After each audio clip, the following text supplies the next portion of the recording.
Aloha and welcome to KTA Quick and Ono Recipes. I'm Chef Grant Sato, and today I'll be preparing for you pork, meatball, and tofu soup.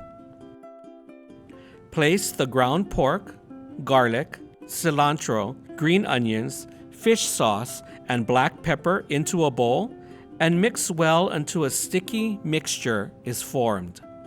Divide the mixture into 12 portions and roll each portion into a small ball.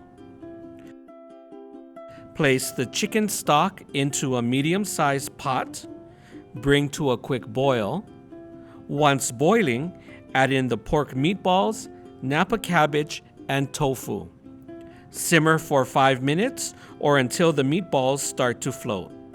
Taste the broth. If it needs seasoning, you can add salt to taste.